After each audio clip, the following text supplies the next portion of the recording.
हमारे देश की नारियां जगत में अपनी अलग पहचान बनाने में हमेशा सफल हुई हैं।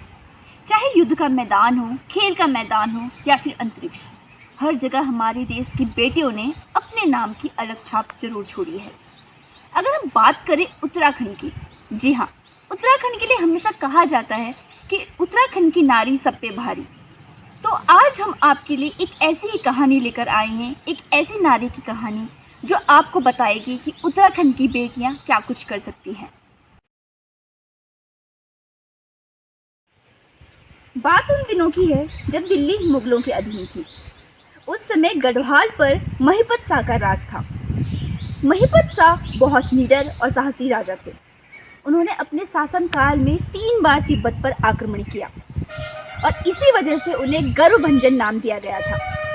उनके शासनकाल के समय उनके सेनापति उत्तराखंड की वीरभद्र माधो सिंह भंडारी थे और दोनों ने मिलकर कई बार दुश्मनों के दांत खट्टे करवाए। खैर, बात करते हैं अब उनकी पत्नी रानी कर्णावती की। रानी कर्णावती महिपत शाह की भांति ही साहसी, निडर और कूटनीति रखने वाली थी। जिस वक्त राजा महिपत शाह की मृत्यु हुई, उस वक्त उनके पुत्र पृथ्वी शाह की उम्र महज 7 वर्ष थी। इतनी छोटी उम्र में राज्य उनके हवाले तो कर नहीं सकते थे, लिहाजा उन्हें गद्दी पर बिठाया गया। लेकिन राज्य का संरक्षण रानी कर्णावती के हाथों हुआ। जब शाहजहां को इस बात की भनक लगी कि गढ़वाल का राज जो है एक रानी के हाथों चल रहा है, तो उसने गढ़वाल को हथियाने की सोची। उसने नजामत खान की अगुवाई में मुगली सेना को भेजा और कहा कि जाकर गढ़वाल पर आक्रमण करो। नजामत खान व मुगल सेना हरिद्वार, ऋषिकेश, लक्ष्मण झूला, मोहन चट्टी पार करते हुए श्रीनगर की ओर बढ़ने लगी। जब रानी कर्णावती को इस बात का पता चला तो उन्होंने बड़ी ही सूझबूझ और कूटनीति से नजामत खान के पास एक संदेशा भिजवाया, जिसमें उन्होंने लिखा कि वो मुगल की अधीनता स्वीकार करती है और साथ ही लिखा कि अगर उन्हें 2 सप्ताह का वक्त दिया जाए तो वो भेंट स्वरूप 10 लाख रुपए देना चाहेंगी। जब नजामत खान ने यह संदेशा पढ़ा तो बहुत खुश हो गया।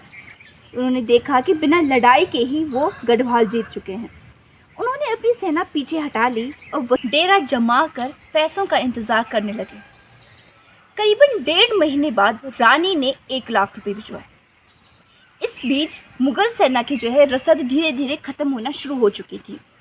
जो भी सैनिक रसद लेने के लिए जाते वो स्थानीय लोगों द्वारा लूट लिए जाते या मार लिए जाते। 1.5 महीने के बाद मुगल सेना में अचानक ज्वर फैल गया। भूखे प्यासे सैनिकों में यह ज्वर तेजी से फैल रहा था। मौके का फायदा उठाकर गढ़वाली सेना ने मुगली सेना पर हमला बोल दिया। रानी कर्णावती की कूटनीति काम आई। उन्होंने सैनिकों की नाक काटकर उन्हें मार दिया। अधिकतर सैनिक जो है मारे गए और अधिकतर मुंह छुपाकर वहां से भाग निकले। इसमें नजामत खान भी शामिल थे। रानी कर्णावती ने उनकी नाक भी काट दी थी।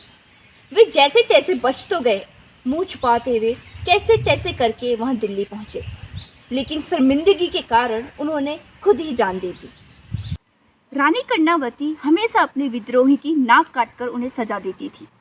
ऐसा ही उन्होंने मुगल सेना के साथ भी किया और इसी वजह से उत्तराखंड के महान इतिहासकार शिव प्रसाद डबराल ने उन्हें नक्कटी रानी की उपाधि दी थी और इसी नाम से इतिहास में उनका नाम हमेशा के लिए दर्ज हो गया। जब शाहजहां को अपनी हार का पता चला तो उन्हें बहुत शर्मिंदगी महसूस हुई। उसके बाद उन्होंने 3 बार और गढ़वाल पर आक्रमण किया, लेकिन हमेशा मुंह की खानी पड़ी। रानी कर्णावती ने न सिर्फ अपने राज को बचाया बल्कि अपने बेटे पृथ्वी शाह को भी महान राजा बनने के संस्कार दिए और इसी के फलस्वरूप गढ़वाल पर कभी भी कोई भी मुगल जो है राज नहीं कर पाया। तो ये थी उत्तराखंड की महान रानी नक्कटी रानी रानी कर्णावती की कहानी, जिन्होंने न सिर्फ अपने राज को बचाया बल्कि किसी भी मुगल को उत्तराखंड में शासन नहीं करने दिया।